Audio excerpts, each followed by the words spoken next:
So the OfferUp car scam is very prevalent and has been around since the app's inception back in 2011. Before that, it was on Craigslist running rampant, and eventually it just evolved from one app to another. This video, I hope to answer a lot of the common questions associated around the OfferUp car scam, and overall save some people money and time and give you some information on how to exactly buy a car on OfferUp. So let's not waste any more time, guys. Without further ado, let's just hop into the video right now.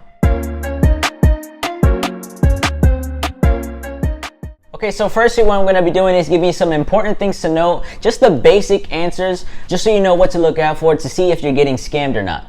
Okay, so first thing to know is that you cannot get a car shipped through eBay or OfferUp, or any marketplace for that matter, but anybody proposing this idea should not be trusted and should be assumed that they are a scammer.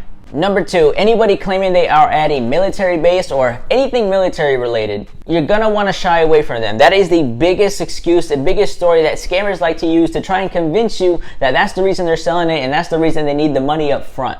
Any hardship claim was like, my dog just died, my dad just passed away. Any hardship claim be taken with a grain of salt and should be assumed as fake. Obviously, in some cases, there are times of hardship where that's the reason they are selling the car, their grandfather just died, or whatever the case may be. But for 99% of the messages you get online, they're fake hardship claims. Number three, anybody asking for a deposit or any sort of payment up front before even seeing the car should be assumed as a scammer. There's no reason for you to be sending money to somebody to cover fees or whatever the case may be to send you the car to look at so you can send it back. It just doesn't work like that. Did you pay somebody $1,000 before you even went and looked at the car or even got the car somehow? It just doesn't make sense. Use common sense. Don't send any payment to anybody before even seeing or looking or anything about the car. Stay away from people who are claiming that you have to pay beforehand.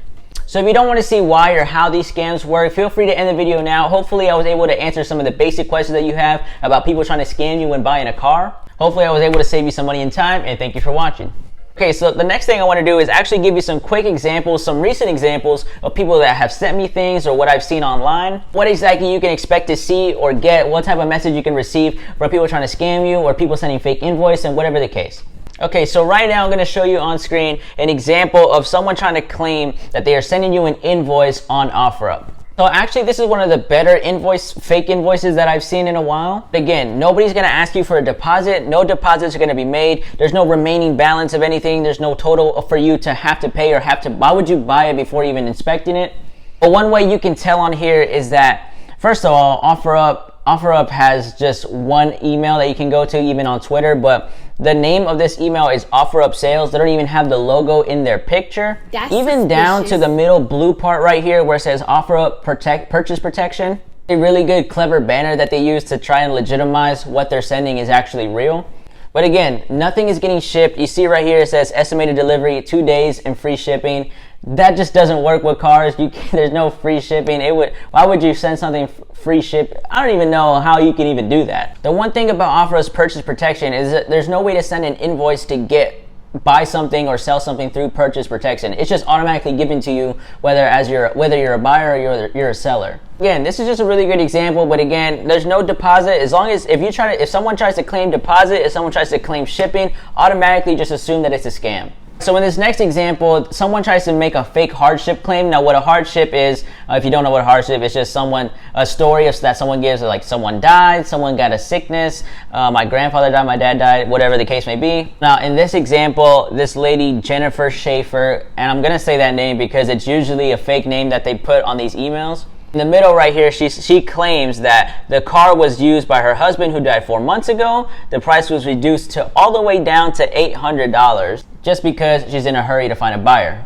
But I said in the beginning, here's where she effed up.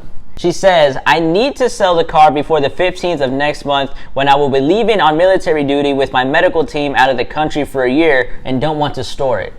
And again, the person who sent me this, they try to see if they can come test it or test drive it, whatever the case may be. And again, they hit them with the military. I'm in the military right now. I'm on base. I can't go anywhere. You have to buy it or you have to send me money before that. Yeah, fake deposits, fake invoice, fake hardship claims. Those are what's really prevalent when someone tries to do the OfferUp scam on you. This even works really for Facebook and Craigslist if you're on there, especially eBay. With eBay, I'm actually gonna do a separate video next week on how to actually buy a car through eBay Motors, but that's gonna be next week. All right, so I wanna end this video with just sort of like a basic synopsis of what the video is, on just some tips and tricks on what to not do so you don't get scammed.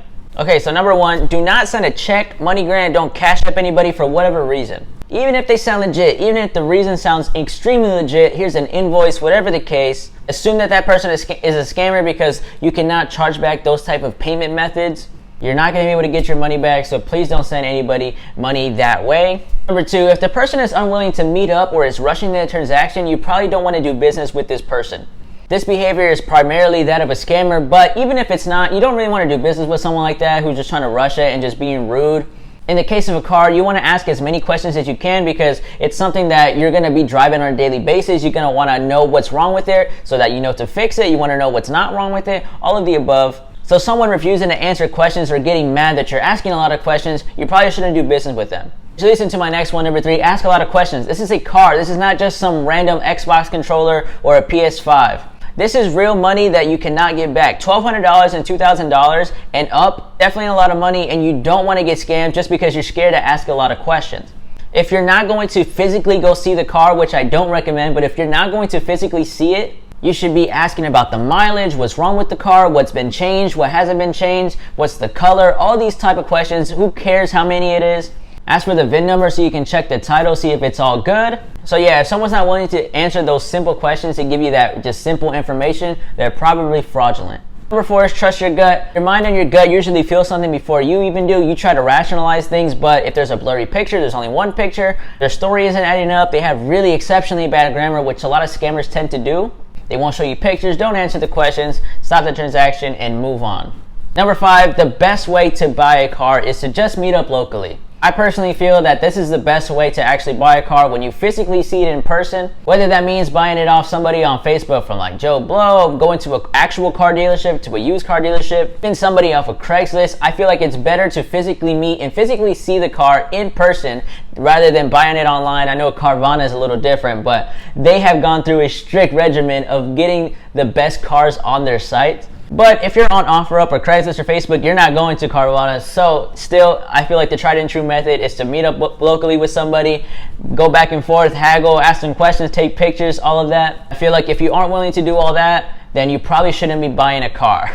That's going to be it for this video, guys. I hope I answered a lot of questions and I was able to help you out. I know very close friends that this has either happened to or almost happened to, so I know firsthand that this still happens on a daily basis and is very prevalent on Craigslist, OfferUp, Facebook, all of that. Please remember to like the video. If you find any value in this video, please send it to somebody who needs help with buying a car on one of these apps. Remember to subscribe if you haven't already, if you enjoy the channel and videos like this. My name is Specs. Follow me on Instagram right here at NetFlips, posting more every day. But that's going to be for this video, guys, and as always, I will see you on the next one. Watch me talk my shit, I still mind my words. Y'all just shop your list. I got some words on my side.